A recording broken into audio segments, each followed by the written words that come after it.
మేమేదో చాలా పెద్ద పనులు చేసేస్తున్నాం, ఈ ప్రభుత్వాన్ని ఏదో బాగా ఎక్స్పోజ్ చేస్తున్నాం అని చెప్పి ఫీల్ అయిపోతా ఉన్నారు. కానీ అటు బీఆర్ఎస్ పార్టీలో ఉంటున్నటువంటి బావ అయినా వాళ్ళ బొమ్మరిదైనా బోగస్ స్టేట్మెంట్లతోటి ప్రజల దారిని మళ్లించేటటువంటి ప్రయత్నమైనా, లేకపోతే మేము ఏం చెప్పినా ప్రజలు నమ్మేస్తారు, ప్రజలకి మెదడేదో మోకాలలో ఉండనేటటువంటి భావనలో వీళ్ళు ఉన్నట్టున్నారు. కానీ వారు తలలో ఉండాల్సినటువంటి మెదడు అరికాల్లోకి ఎప్పుడో పోయింది, అందుకనే ప్రతిపక్షంలో కూర్చోబెట్టరు. అయినా నైజం మారలేదు అనేటటువంటిది ప్రజలు చూసి నవ్వుకుంటా ఉన్నారు. పొద్దున కేటీఆర్ గారు మాట్లాడుకుంటా నీటి గురించి కూడా చెప్పిండు. ఏది నగరానికంట తాగేటటువంటి నీరంశం అయితే చాలాసేపు మాట్లాడిండు ఆయన.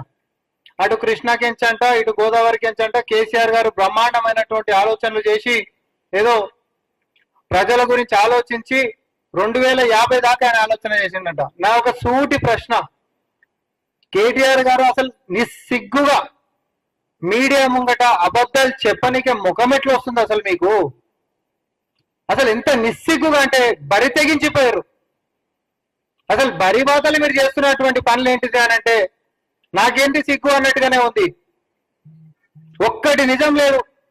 నీటికి సంబంధించినటువంటి మంజిరా మనకుంటున్నటువంటి హైదరాబాద్ ఉండేటటువంటి మేజర్ వాటర్ సోర్సెస్ వల్ల మంజిరా అయినా, అటు కృష్ణా నుంచి అయినా, లేకపోతే ఇటు గోదావరి నుంచి అయినా ఏ ఒక్కటన్నా phase 1, phase 2, phase 3, phase 4 of Manjeera అయినా, లేకపోతే Nagarjuna Sagar phase 1, phase 2, phase 3 అయినా, లేకపోతే ఎల్లంపల్లి 2008లో చేసినటువంటిదైనా, ఈ దాంట్లో అసలు మీ యొక్క ప్రభుత్వ పాత్ర మీరు గతంలో ఉంటున్నప్పుడు ఏదైనా ఉందా అని చెప్పి కాక్ అండ్ బుల్ స్టోరీస్ చెప్పినవు, కహానీలు చెప్పినవు తప్ప ఒక చిత్తు కథం పట్టుకొని ఇట్లా చూపించినవా? ఇక చూడ్రి, మేము అధికారంలోకి వచ్చినప్పటి నుంచి ఇంత శాంక్షన్ చేసినాము, పలానా కాడికించి తాగేటటువంటి నీళ్ళు నగరానికి తీసుకొని వచ్చినామని కూడా చెప్పినవా? చెప్పలే. ఎందుకు చెప్పలే అంటే మీ ముఖాలకు చేయలేదు కాబట్టి. పొద్దున్న లేసే బోగస్ ప్రచారాలు, సోషల్ మీడియాలో అబద్ధపు ప్రచారాలకు కొనుక్కున్నటువంటి మీరు, మేము కూడా మీ సంగతి చెప్తామని తలుచుకున్నాం ఈ రోజు. అందరు దయచేసి ఇది గమనించండి. కేటీఆర్ గారు మరి కంపెనీలకు సంబంధించి వారి యొక్క ప్రచారకర్తల లెక్క ఉంటున్నటువంటి అధికార ప్రతినిధులతోటి, లేకపోతే సోషల్ మీడియా కన్వీనర్ తోటి ప్రెస్ మీట్లు పెట్టించి ఏదో బోగస్ కంపెనీలు అనిపించేటటువంటి దాకా తీసుకొని పోయి ఏదో బురద జల్లేటటువంటి ప్రయత్నం చేసిండ్రు కదా కేటీఆర్ గారు. దీని కూడా ఒక్కసారి నువ్వు జవాబు చెప్పు. తెలంగాణ ప్రజలకు తెలవాలని దుకాణం ఏంటిదో, నువ్వు చేసినటువంటి బోగస్ ఎంఓయూలు అంటే ఏంటివో, బోగస్ కంపెనీలు అంటే ఏంటివో, బోగస్ మాటలు అంటే ఏంటివో, మీ బోగస్ గత ప్రచారాలు అంటే ఏంటివో తెలంగాణ ప్రజలు చూడాల్సిందే. దానికి మచ్చుకొక ఉదాహరణ తీసుకొని వచ్చిన తోపుట పోతే వెళ్తూనే ఉన్నాయి ఇక మీ కథ. ఇది 1200 కోట్ల పెట్టుబడి అని చెప్పి వాళ్ళ పత్రిక అయినటువంటి నమస్తే తెలంగాణలో జూన్ 10, 2022 రోజు వచ్చినటువంటి న్యూస్. దీనికి సపోర్టివ్ గానే ఆయన అధికారికంగా ట్విట్టర్ లో కూడా ఆయన పెట్టిండు. ఏది ఎంఓయూలు చేసుకున్నటువంటి 3 కంపెనీలకు సంబంధించినటువంటిది కూడా ఈ తారీఖు కూడా హైలైట్ చేయండి అన్న. ఇవందరితోటి ఎంఓయూలు అయినాయి. బ్రహ్మాండంగా పెట్టుబడులు ఎంత వస్తున్నాయి? భూవి బయోకెమికల్స్ 1040 కోట్ల రూపాయలు, ఇది 2000 మందికి ఉపాధి కలిగిస్తుందని చెప్పి చెప్పిండు. తర్వాత దాత్రి బయోసిలికేట్స్ 160 కోట్ల పెట్టుబడితోటి 250 మందికి ఉపాధి కల్పిస్తుందని చెప్పి ఎంఓయూలు మార్చుకున్నట్టుగా ఈ పత్రికలో జూన్ 10, 2022 రోజు వచ్చింది. ఇప్పుడు దీని బ్యాక్గ్రౌండ్ పోదాం.